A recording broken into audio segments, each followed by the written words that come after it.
Breaking news, my wonderful people.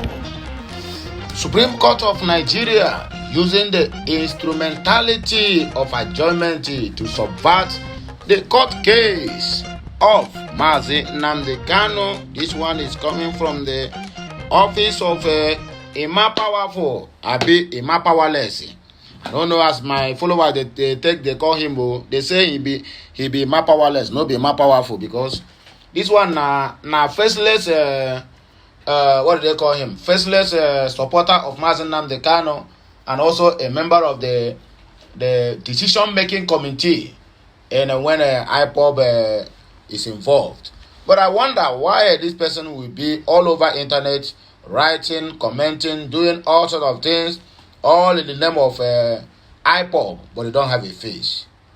Make it not be say na hire the writer, now you can be.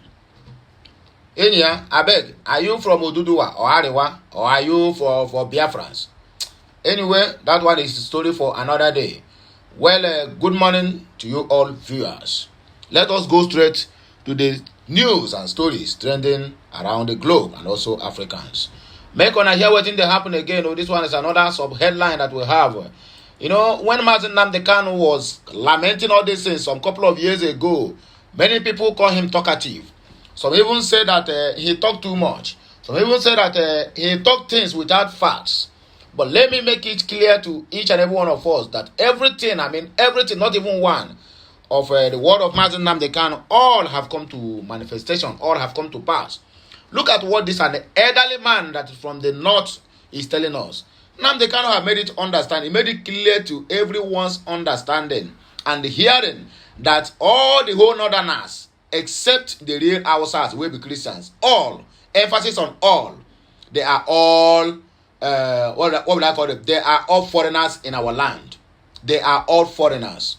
The mistake the Arewa did in the past is allowing them to be mingling with them, calling them Hausas Fulanis. Now the main original Hausas are nowhere to be found. Look at this man now. The man said, and I quote the headline, "War on Niger Republic will be war on northern Nigeria," by Professor Usman Yusuf. In other words, how can you preparing to go to war, to go to fight your own people? What do you think that made Muhammadu Buhari to be silent in during his regime? There's a coup in Guinea, there's a coup in Burkina Faso, and there's a coup in Mali. All these things, he turned deaf ears simply because how can he want to fight his own people? How can he want to fight the originator? The people that is ruling Nigeria today, if they are not from Mali, they are from Niger, or they are from Burkina Faso, or Guinea, or Benin Republic, or even Chad. All these people, Sudan, South Sudan, North Sudan, and the rest of them, they are the ones, they are the decision makers in Nigeria, and that is why upon the North holding the highest office in Nigeria since even before the independence, go there. That is the most poorest area you can ever imagine to live in this country called Nigeria. Simply because all the heads of states, both under military rule or under civilian rules, they are getting the money. Oil money they are getting from the Niger Delta, from the southeastern part of the country. They are not using it for the people of the north. They use it from where they are originated from. That is the Mbo Ofesi, our neighboring countries. And the news have it that if you go to where Muhammadu Buhari have house in Niger Republic, remember what he told us. He threatened the Nigerians that when he leave office and retire to Daura, that if we disturb him, if anybody disturb him or worry him, he will go to Niger Republic. At least they will accept him because he has signed a bilateral agreement with them, and that is foul. He is retiring back to his country where he came from. Muhammadu Buhari's house, it is called castle. That one is not villa, it is not estate, it is a castle. It is a complete one complete state. He bought SUVs with Nigeria's borrowed money, all in the name of sending it to the government officials in Nigeria. No, all those SUVs, bought 1.9 billion or trillion naira, is being packed in his castle in Niger. Look at it here. This man now have already come out to let us know that what Mazi Nnamdi Kanu have been saying since this all is true. But they hate to hear the truth. That is why they are still holding him hostage. Because if you release Mazi Nnamdi Kanu, if Mazi Nnamdi Kanu is out and this issue of Niger Republic arose, he will tell you to go and watch the video he made or so year or by so date and so time. You will see where he said about it. Anyway, my wonderful people, I don't want to waste much of our time in frivolities. Let us go straight to the reason why we are here. But before that, remember you need to subscribe, like, comment, and get patapata on the Obenga of them all. Share this message. Let it go to every news and credit and to every ear that cares to listen what Mazi Nnamdi Kanu have been saying since it have come to pass. Despite the fact that many have come to pass, but this one now just made it clear. This one is not assumption. When you fight the Niger Republic, you are fighting almost all the whole Northerners because all of them are from Niger Republic. I rest my case. Let us go straight to the reason why we are here. According to Emma Powerless, what he said, and I quote, "We, the global family and movement of the indigenous people of Biafra, Ipob, ably led by the giant and the liberator, Mazi Nnamdi Kanu, condemn the continued adjournment of our leader's case by the Supreme Court of Nigeria in their efforts for our leader to remain in the DSS solitary confinement in Abuja." According to the news may have it, it is with the greatest disappointment and bewilderment that we received from our leader's lead counsel, Professor Mike Ozehkome, SAN, the shocking news of the cancellation of the date earlier scheduled for the hearing of the leader's appeal before the Supreme Court.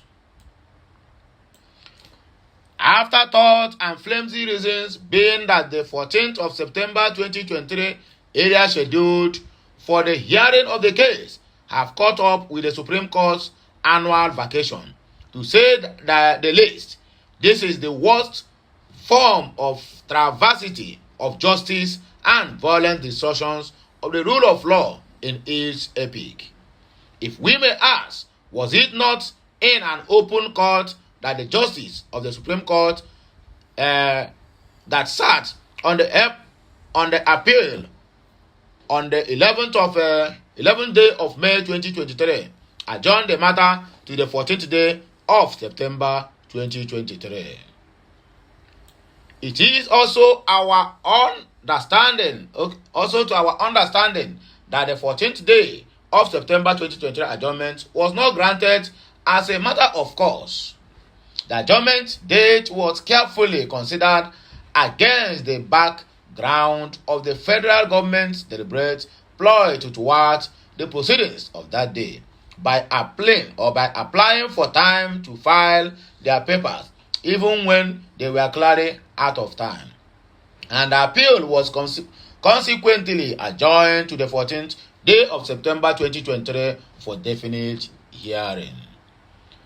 If the present intention of the Apex Court is not a rape of democracy and clear subversion of the cause of justice, how could they have adjourned to the 14th day of September 2023 without being guided by their diary, which contains the entire schedule of activities and the whole holidays of the Supreme Court for the entire year? May we therefore invite the Supreme Court to note as follows. Number 1. To start with, the world and indeed the members of the public are to note that the stay of execution in a criminal trial is both criminal and unconstitutional. It is tantamount to the destruction of the tenets of criminal law jurisprudence, because it is not supported by any judicial authority or extant laws or criminal practice direction of the Court of Appeal, according to Emma Powerless. What the federal government of Nigeria did was to procure a panel of most corrupt judicial officers in the Court of Appeal to sit on an unprecedented appeal against the decision of the same court, and the criminal venture was perfected and carefully executed. Hence, our leader is today still being illegally and unconstitutionally confined to solitary confinement at the DSS dungeon, or you can call them SSS dungeon, in Abuja due to the illegal order of the judicial butcheries. Number 2, contrary to the widespread misinformation, our leader is being detained without a charge pending against him in any court of law, which is against the law and the constitution of Nigeria by the authority of the judgment of the Court of Appeal delivered on the 13th day of October 2022.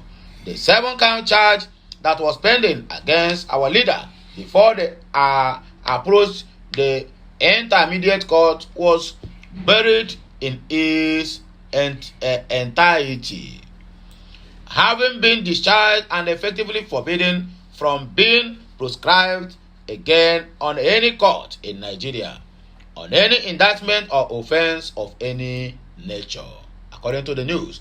Number 3, the style of the successions adjournment, basically at the instance of the federal government of Nigeria, is to justify the illegal detention of our leader, which is clearly an abuse of judicial processes. Number 4, our leader has been in detention for 1 year since he was discharged by the Court of Appeal. Yet, the government that appealed the decision discharging our leader is not interested in prosecuting the matter because they are aware that they will still lose at the Supreme Court. Number 5 on our list, it is highly unfortunate that an apex court operating within the ambit of constitutional democracy will support the emasculations of their own laws just to spite one man and what he represents. Number 6 on our list, the cancellation of this date on the frivolous ground that the scheduled date is caught up with the apex court annual vacation is against the Supreme Court's own rules governing criminal trials that are subjected or subject to accelerated hearing. It is to be observed that the unfolding events goes to demonstrate that the Supreme Court of Nigeria is not abiding with their own rules by constantly adjourning the case of our dear leader. We therefore call on responsible foreign government institutions and the international communities to immediately prevail on the Supreme Court of Nigeria to hear our leader's appeal so that thus case will be promptly determined. How can you justify in law and in fact that an innocent man who was discharged and acquitted by the Nigerian Court of Appeal since the 13th day of October 2022 and free of any wrongdoing is still today being held in solitary confinement without any order of court or law backing up the illegal and unconstitutional violation of his rights? It is indeed a grave subversion of the course of justice by the highest court in the land in their clandestine convenience with the federal government of Nigeria or Fulani control government of Nigeria, according to the news. If the federal government or the Fulani government of Nigeria is no longer interested in prosecuting their appeal, our leader should be immediately released in line with order of the penultimate court made on the 13th day of October 2022. This message is coming from the office of Comrade Emma Powerful, in bracket, Powerless, Media and Publicity Secretary for Indigenous People of Biafra, Ipob. Well, my wonderful people, I need to drop my own views and analysis what I think about this particular scene playing out in the case of Mazi Nnamdi Kanu. Okay, we are waiting for international community to intervene on this very particular matter. Where is the U.S.? The only thing that U.S. is interested in is, I thought they say they respect democracy and they practice democracy, whatever. They are interested on the mineral resources in Niger Republic. That is why they are fighting every tooth and nail to make sure that they disarm. The way they are holding Muhammad Bazoum through a coup, in the same way Nigerian government is holding Mazi Nnamdi Kanu through a coup by the judiciary. It's a complete coup. It's not up to 24 hours that Mazi Nnamdi Kanu is being declared discharged and acquitted by the second highest court, the second highest authority court we have in the land. And the same people, the same government, the same minister of justice, the same president went in and discharged all the whole judges that sit on that very particular day and replaced them with some crooks in the judiciary and filed for stay of execution. Is that not a coup? Yet Nigeria government is very busy looking for how to invade Niger without doing the necessary things. Even the coup happened on the case of Emefiele, Godwin Emefiele, the suspended CBN governor, when he was in discharge at the Federal High Court in Ikeja, Lagos. What happened that day? There was a controversy and a fist off. Yes, a kind of a blow from the Correctional People Center and the DSS, where they are struggling who will take advantage or who will take hold of Emefiele. And the director of the Correctional Center in Kirikiri, Lagos, was beaten to pulp. All his uniform, federal government uniform, was torn into shreds. Till today, no government official have come out and tell us the end of that case. They have swept it under the carpet. But if not civilian do that now, by now, it would have been warming either in the underground cell in the DSS or EFCC or SSSS. What kind of country are these people running like? Illegitimacy is tackling illegitimacy. How can that be possible? Well, my wonderful people, he said, now here I go take pack my car. I don't want to talk too much because when I talk now, they will talk say I don't talk. But make gonna see what they play out. That the coup that happened in Niger have happened in Nigeria in so many cases, but they refuse to tackle that. US refused to say anything. UK refused to say anything. European Union, Commonwealth, African Union, ECOWAS, all of them, they are aware of Martin Nnamdi Kanu being illegally detained at the Department of State Service. Even when they have been cautioned and no any court or whatsoever is supposed to try this young man, that he have been discharged and acquitted and is white as snow, but they refused. Is it their fault? It is not their fault. Since the people we call the elders in our own section have not even contributed a quota of anything to make sure that this man is being released, despite the fact that there have been tried in the past by the late Obiozo, the then former president of the Ohanese Ndigbo. But then that effort is not enough because they never spoke with one mind. When he went that very particular plea to Muhammadu Buhari, there is no any state governor from the southeast accompanying him to that. And then all the whole 5 eastern governors, none is talking to each other. So the division is among them.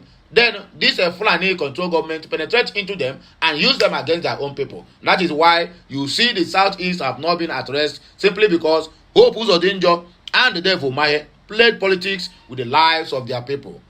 That brought what they so-called a Bubago. And when a Bubago come into the system, who penetrated our land, is through outside Okobo, using the Niger Delta militants and the few Fulani headsmen. Initiate them into a Bubago. That is why you keep on hearing they kill one prominent man today, they kill one prominent man tomorrow. At the end of the day, they will say it's unknown government. Then the question is, who is this unknown government, if not the same government of the day? Well, I have talked too much. I don't want to proceed much on this. But anybody who knows what is good, let him or her do it. Now the court case that have been scheduled for 14th of next month is now, they don't even remember that when they are fixing that 14th day of September 2023 is going to be their vacation period, and they fix it. All in the quest to make sure that they keep on sidelining and impoverishing and dealing with this young man at the expense of the people that follow him, at the expense of people's happiness, at the expense of people's freedom, lives and properties that have been destroyed because of the holding of Martin Nnamdi Kanu from the southeasterners. Unrest in the southeast now is being caused simply because there's some hoodlums have come out now. Everyone now is claiming to be Ipob, ESN or whatever, and they keep on destroying people's property, killing lives and properties. And at the end of the day, you will attribute it to Martin Nnamdi Kanu that he is the cause. How? Had he been you do the needful to release him to go when the court have said so? Will all these things be playing out? The answer is no. Anyway, my wonderful people, please share this message. Let it get to every nooks and crannies of our people. Share it, like, comment, and do what? Subscribe. All the very, very important and very, very necessary. Until I come your way again, I still remain Okute Daily Talk. Bye for now. Kemesiano.